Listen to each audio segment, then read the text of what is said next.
Perang Ukraina apakah akan membawa kita ke arah perang dunia?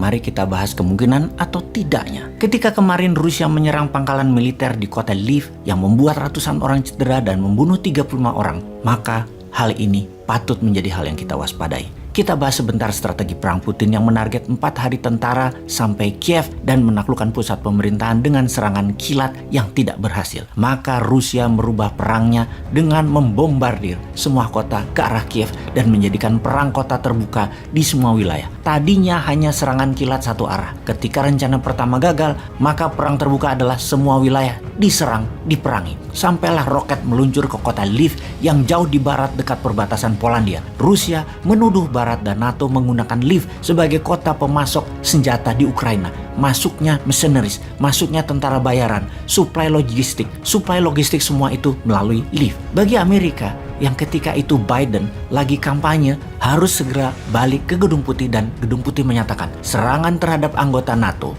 karena Polandia adalah anggota NATO, akan menjadi dijawab serius dengan perang. Polandia akan menjadi ground base persenjataan dan pasukan. Saat ini di Polandia sudah kedatangan lebih 10.000 tentara, di mana 4.000 tentara itu dideploy oleh Amerika. Terlihat intensitas kegiatan militer meningkat tajam masuk dan keluar Polandia. Dan inilah hal yang ditunggu-tunggu, akankah perang dunia ketiga itu terjadi? Kemarin Swedia juga menuduh Rusia melewati wilayah udaranya. Ditambah lagi, 143 negara di PBB menentang agresi militer Rusia ke Ukraina. Kemudian Rusia mengancam balik semua negara yang menentangnya dan akan melakukan pembalasan. Ditambah lagi, lebih dari 1 juta warga mengungsi dari Ukraina, kebanyakan ke Polandia, yang lainnya ke Jerman, Rumania, Slovakia, Belarus. Ini merupakan jumlah terbesar perpindahan migrasi manusia melebihi Perang Dunia Kedua di awalnya. Jadi, kita harus mempelajari polanya dan patternnya. Setiap hari, perang semakin membesar, semakin meluas. Setiap hari, semakin banyak negara yang terlibat. Setidaknya di awalnya adalah menerima pengungsi yang diduga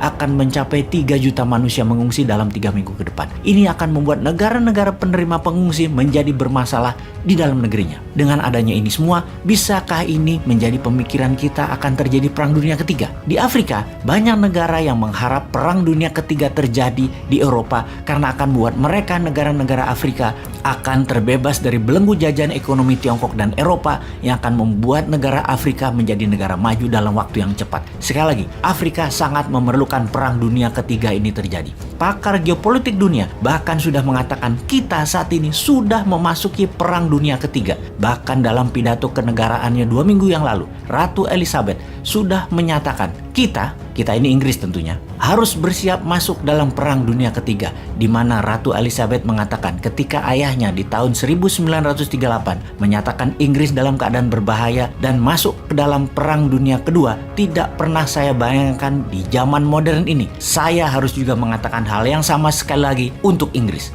Sekali lagi, apakah ini masuk kategori perang dunia? Apa itu yang dimaksud dengan perang dunia? Dalam pernyataan sejarah, yang dimaksud dengan perang dunia adalah seluruh dunia berperang, setidaknya sebagian besar terlibat. Perang Dunia Pertama misalnya melibatkan seluruh negara Eropa, Amerika, sebagian Afrika, sebagian Amerika Latin. 70% dunia terlibat Perang Dunia Pertama. Selagi kita bicara saat ini, mungkin hanya Ukraina dan Rusia yang berperang di garis depan. Sisa dunia tidak ada yang berperang di garis depan. Sebuah fakta lagi, perang dunia semuanya bermula dari perang kecil. Kembali ke perang awal 1914, bulan Juni, ketika Archduke Franz Ferdinand dibunuh di Bosnia. Dia adalah pewaris dari kerajaan Austro-Hungaria yang dibunuh oleh nasionalis Serbia. Kemudian Austria-Hungaria menyatakan perang terhadap Serbia. Setelah itu, efek domino terjadi. Di tahun 1915 banyak negara masuk dan terus bertambah sampai 1916. Puncaknya hampir semua negara masuk Perang Dunia Pertama di tahun 1918.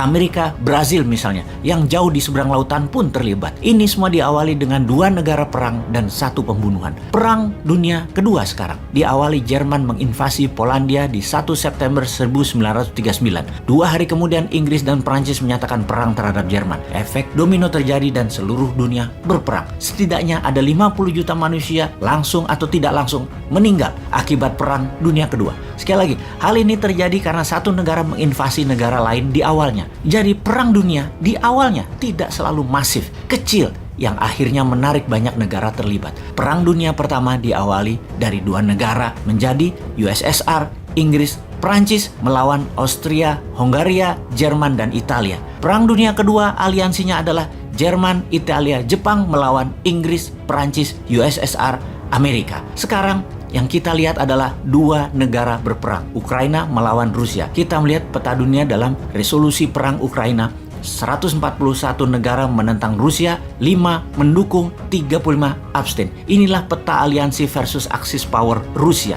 Di belakang Rusia ada Belarusia, Syria, Korea Utara, dan Eritrea, sebuah negara kecil di Afrika, seberang Yaman. Ada 35 negara yang tidak memihak manapun, sama seperti Amerika di Perang Dunia Pertama. Tidak ikut-ikutan sampai kepentingan Amerika terganggu. Di tahun 1917, U-boat Jerman menenggelamkan 3 kapal niaga Amerika, membuat Presiden Amerika saat itu, Woodrow Wilson, menyatakan Amerika berperang melawan Jerman dan masuk ke dalam Perang Dunia Pertama. Dengan informasi ini, semoga sahabat dengan bijak bisa menyikapi apa yang akan terjadi dalam perang di Ukraina ini. Bosman kali ini tidak menyatakan akan terjadi atau tidak. Saya membiarkan sahabat yang menilai. Panjang sudah kita membahas di mana apapun yang akan terjadi, seharusnya kita, Indonesia, bersiap dalam war mode sejak jauh-jauh hari. Jangan masih memikirkan cari hutangan untuk membangun proyek diutamakan. Apa nggak mudeng ya bernegaranya, wahai Lord?